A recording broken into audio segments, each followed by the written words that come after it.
الحمدللہ رب العالمین والصلاة والسلام علی سید الانبیاء والمرسلین اما بعد فاعوذ باللہ من الشیطان الرجیم بسم اللہ الرحمن الرحیم الحمدللہ عز وجل۔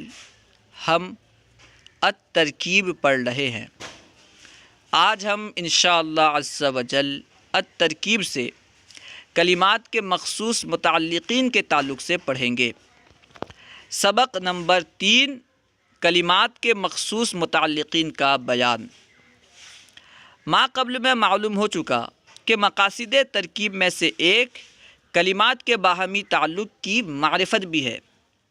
ترکیب کے جو مقاصد ہیں ان مقاصد میں سے ایک مقصد یہ ہے کہ ایک کلمے کا دوسرے کلمے کے ساتھ کیا تعلق ہے، کیسا تعلق ہے، یہ معلوم ہو، تاکہ جانا جا سکے کہ مذکورہ عبارت مرکب مفید ہے یا غیر مفید۔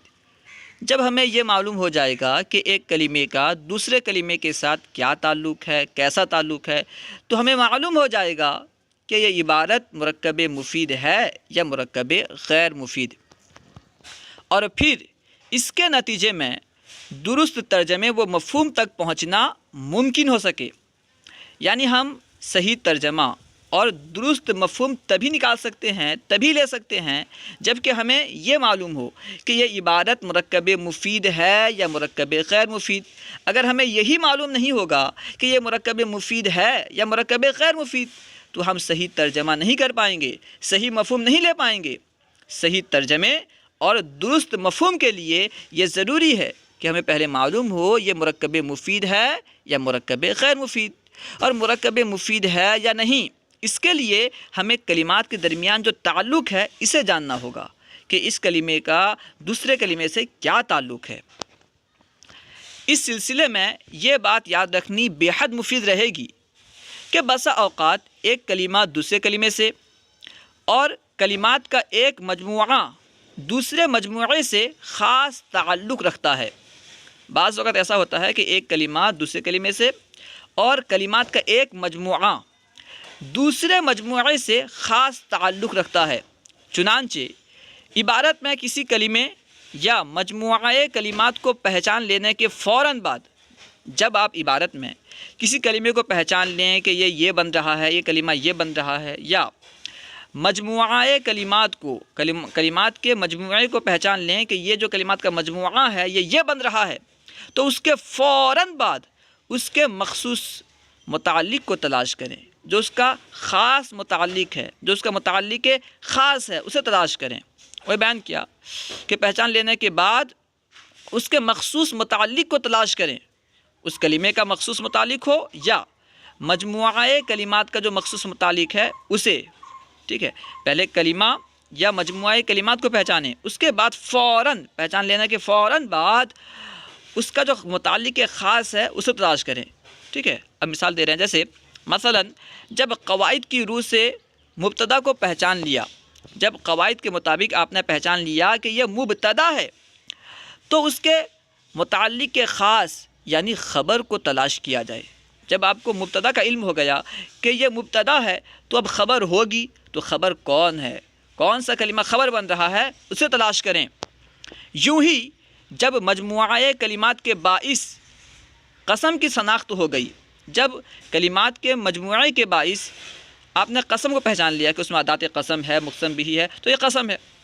ادات قسم اسے کہتے ہیں جس کے ذریعے قسم کھائی جائے، جیسے جیسے واو، ادات قسم حروف بھی ہوتے ہیں اور افعال بھی ہوتے ہیں، تو ادات قسم اور مقسم بھی وغیرہ کے ذریعے آپ نے کلمات کے مجموعے کو پہچان لیا کہ یہ قسم ہے، اس جملے میں قسم کھائی گئی ہے تو قسم ہے، تو اس کے فوراً بعد کیا کرنا ہے، جواب قسم کو تلاش کرنا ہے۔ وہی بیان کر رہے ہیں کہ یوں ہی جب مجموعہ کلمات کے باعث قسم کی شناخت ہو گئی، قسم کی پہچان ہو گئی، تو جواب قسم متعین کیا جائے کہ قسم کس بات پر کھائی گئی ہے، جواب قسم کون سا جملہ ہے۔ ذیل میں کلمات اور مجموعہ کلمات کے مخصوص متعلقین ملاحظہ فرمائیں۔ یہاں پہ کلمات اور مجموعہ کلمات کے مخصوص متعلقین کو بیان کر رہے ہیں۔ نمبر 1 میں ہے مبتدا۔ اس کا متعلق ہے خبر، مبتدا کا خاص تعلق ہے خبر سے، مبتدا پہچانیں تو پھر خبر کو تلاش کریں کہ خبر کہاں ہے، خبر کون بن رہا ہے، ٹھیک ہے۔ فعل کا متعلق ہے فاعل یا نائب فاعل، ٹھیک ہے۔ فعل جو ہے یہ فاعل یا نائب فاعل سے متعلق ہوتا ہے، فعل کا وہ متعلق کہہ سکتے ہیں، فعل متعلق ہوتا ہے تو فعل فاعل یا نائب فاعل سے متعلق ہوتا ہے، فعل ہوگا تو ظاہر سی بات ہے فاعل ہونا چاہیے، یا پھر فعل مجہول ہے تو نائب فاعل ضرورت ہے، ٹھیک ہے۔ تو فعل کا جو ہے متعلق خاص فاعل یا نائب فاعل ہے۔ ذوالحال، ذوالحال کا متعلق خاص حال ہے، ذوالحال آپ پہچان لیں کہ یہ ذوالحال ہے تو اب تلاش کریں کہ حال کون ہے، ٹھیک ہے، ذوالحال ہے تو حال ہوگا۔ موصوف، کسی کلمے کو آپ پہچان لیں کہ یہ موصوف بن رہا ہے تو اب صفت تلاش کریں کہ اس کی صفت کیا ہے، یہ موصوف ہے تو اس کی صفت کیا ہے۔ جار، جب آپ کسی حرف کو پہچان لیں کہ یہ حرف جر ہے تو اب تلاش کریں کہ مجرور کون بن رہا ہے، ٹھیک ہے، اس کا مجرور کون ہے۔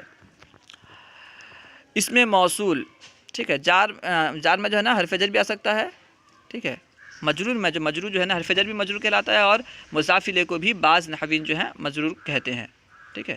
خیر، اسم موصول، جب آپ کسی اسم کو پہچان لیں کہ یہ اسم موصول ہے تو آپ پھر اس کا صلہ تلاش کریں، کیونکہ اسم موصول صلہ کے ساتھ مل کر کلام کا جز بنتا ہے، ٹھیک ہے۔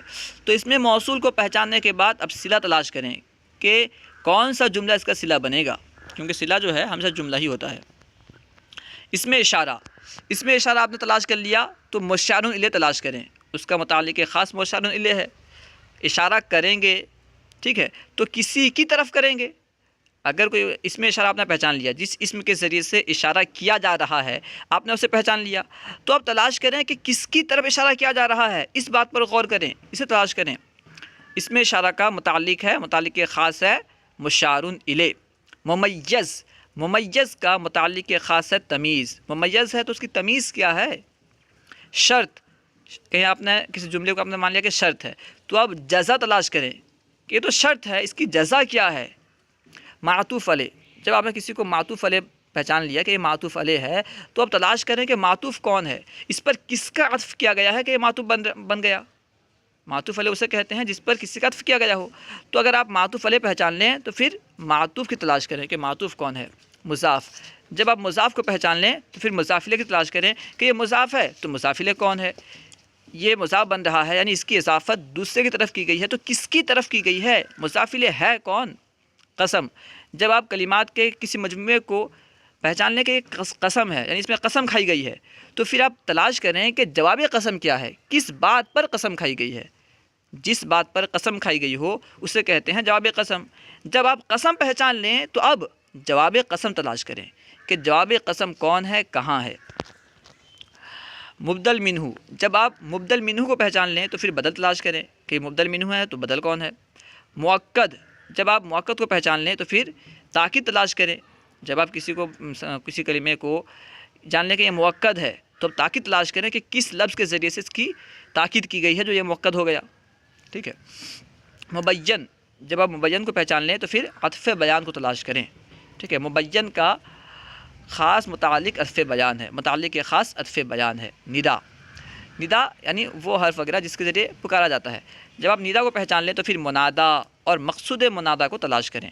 ندا جس کے ذریعے پکارا جائے تو پھر اب منادا کون ہے، کس کو پکارا گیا، ٹھیک ہے، کس کو پکارا گیا اسے تلاش کریں، اور مقصود منادا کیا ہے اسے تلاش کریں، یعنی کس کام کے لیے، کس بات کے لیے پکارا گیا۔ کسی کو پکارا جائے گا، پکارا گیا تو کسی کو پکارا جائے گا، کسی کام کے لیے پکارا جائے گا۔ جب آپ نے پکار کو پہچان لیا، ندا کو پہچان لیا تو اب یہ تلاش کریں کہ منادا کون ہے، کس کو پکارا گیا ہے اور کس بات کے لیے، کس کام کے لیے پکارا گیا ہے، اسے تلاش کریں، ٹھیک ہے۔ یعنی منادا اور مقصود منادا کو تلاش کریں کیونکہ یہ ندا کا جو ہے خاص متعلق ہے، یہ دونوں ندا کے خاص متعلق ہیں۔ قول، جب آپ نے قول کو پہچان لیا تو اب مقولہ تلاش کریں، کہی گئی ہے تو کون سی بات کہی گئی ہے، کس نے کہا تو کون سی بات کہی ہے، تو جو بات کہی ہے وہ ہے مقولہ۔ مفسر، جب آپ مفسر کو پہچان لیں تو پھر تفسیر تلاش کریں کہ اس کی تفسیر کیا ہے، یہ مفسر ہے تو اس کی تفسیر کیا ہے، ٹھیک ہے۔ تو مفسر کا متعلق خاص ہے مفسر، جسے تفسیر بھی کہتے ہیں، مفسر کا متعلق خاص ہے مفسر۔ امید ہے کہ پوری بات سمجھ میں آ گئی ہوگی۔ یہ سب اچھی طرح یاد کر لیں کہ کس کا متعلق خاص کیا ہے، مبتدا کا متعلق خاص خبر، فعل کا فاعل یا نائب فاعل، ذوالحال کا حال، موصوف کا صفت، اس طرح جار کا مجرور، اسم موصول کا صلہ، اسم اشارہ کا متعلق خاص ہے، مشار الیہ ممیز کا متعلق خاص تمیز، شرط کا متعلق خاص جزا، اور معطوف علیہ کا متعلق خاص معطوف، مضاف کا متعلق خاص مضاف الیہ، قسم کا متعلق خاص جواب قسم، مبدل منہ کا متعلق خاص بدل، اور مؤکد کا متعلق خاص تاکید، مبین کا متعلق خاص عطف بیان، ندا کا متعلق خاص منادا اور مقصود ندا، یہ دونوں جو ہیں ندا کے متعلق خاص ہیں۔ قول کا متعلق خاص ہے مقولہ، اور مفسر کا متعلق خاص ہے مفسر۔ ان سب کو اچھی طرح یاد کر لیں، اور جہاں پہ بھی ان میں سے کوئی کلمہ آپ پہچان لیں تو پھر جو اس کا متعلق خاص ہے اسے تلاش کریں، انشاءاللہ عز و جل اس کی مدد سے ترکیب کرنے میں آسانی ہوگی، پھر ہم صحیح ترجمہ کر پائیں گے، صحیح مفہوم نکال پائیں گے۔ امید کرتا ہوں کہ آپ کو پوری بات سمجھ میں آئی ہوگی۔ السلام علیکم ورحمۃ اللہ وبرکاتہ۔